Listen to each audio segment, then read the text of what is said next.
महाराष्ट्रामध्ये सध्या प्रस्तावित धर्मस्वातंत्र्य कायदा मोठ्या चर्चेचा विषय ठरत आहे, ज्याची लव्ह जिहादचा कायदा म्हणून देखील जोरदार चर्चा आहे. काही जण त्याला अँटी कन्व्हर्जन कायदा म्हणतात, तर काही जण धर्मस्वातंत्र्य कायदा म्हणतात.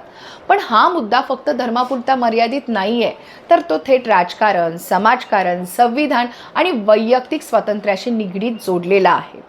त्यामुळे सरकारचं म्हणणं असं आहे की दबाव, फसवणूक, प्रलोभन किंवा जबरदस्तीनं होणारं धर्मांतर रोखण्यासाठी हा कायदा आवश्यक आहे.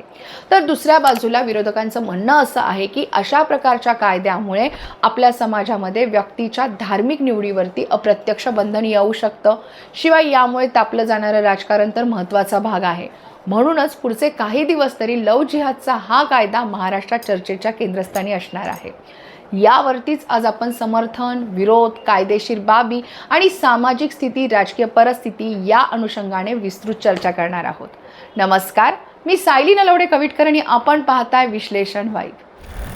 तर सरकारचं म्हणणं असं आहे की दबाव, फसवणूक, प्रलोभन किंवा जबरदस्तीनं होणारे धर्मांतर रोखण्यासाठी हा कायदा आवश्यक आहे.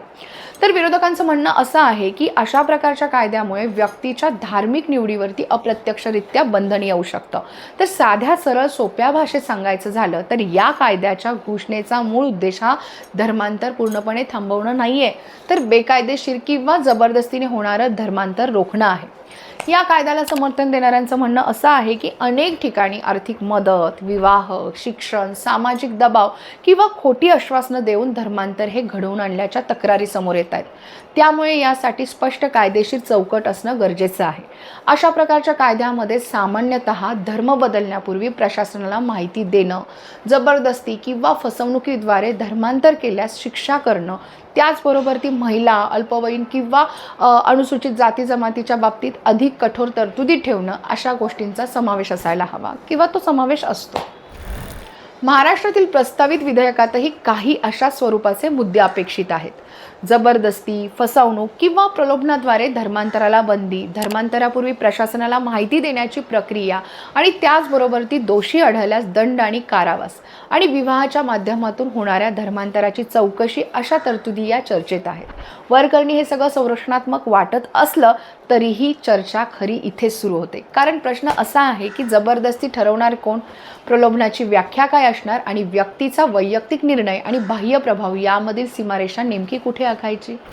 या कायद्याचे समर्थक सांगतात की यामुळे दुर्बल घटकांना दबावाखाली धर्म बदलण्यापासून संरक्षण मिळेल. धार्मिक स्वातंत्र्याचं रक्षण करायचं असेल तर जबरदस्तीने किंवा त्याचबरोबर ती फसवणुकीने होणारं धर्मांतर रोखायलाच हवं असा त्यांचा युक्तिवाद असतो. याशिवाय देशातील अनेक इतर राज्यांमध्ये देखील अशा प्रकारचे कायदे हे आधीच अस्तित्वात आहेत. त्यामुळे महाराष्ट्रातही स्पष्ट कायदेशीर चौकट असावी असं ते मानतात. त्यांच्या दृष्टीने हा कायदा म्हणजे धर्मबंदी नाहीये, तर धार्मिक स्वातंत्र्याचं संरक्षण आहे. तर दुसरीकडे या कायद्यावरती टीका करणाऱ्यांचं म्हणणं पूर्णपणे वेगळं आहे.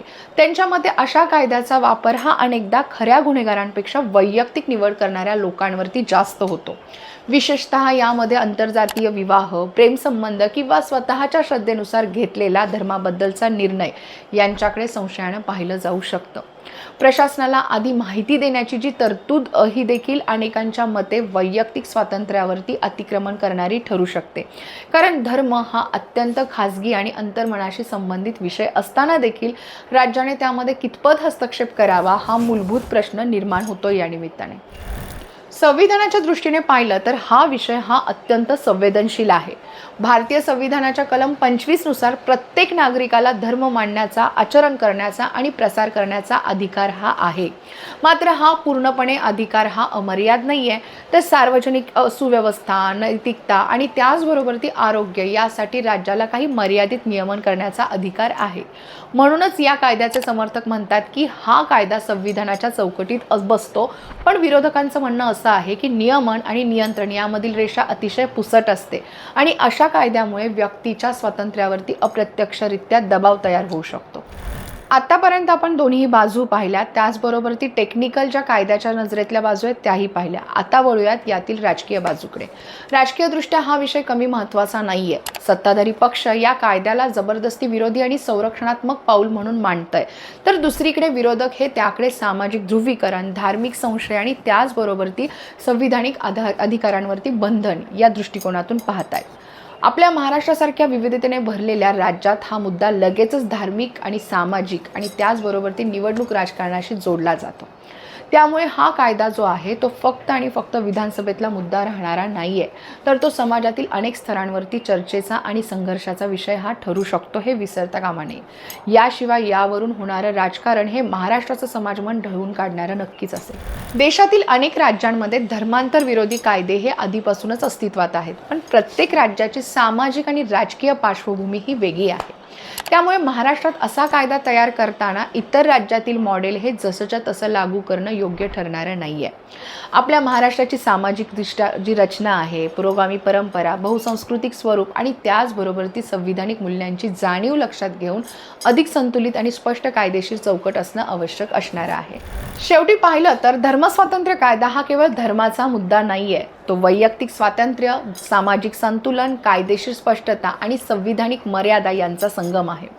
एकीकडे जबरदस्तीने किंवा फसवणुकीने होणारं धर्मांतर रोखण्याची गरज नाकारता येत नाहीये, पण दुसरीकडे व्यक्तीच्या श्रद्धेचा निर्णय हा तिचा मूलभूत अधिकार आहे, हेही तितकंच खरं आहे.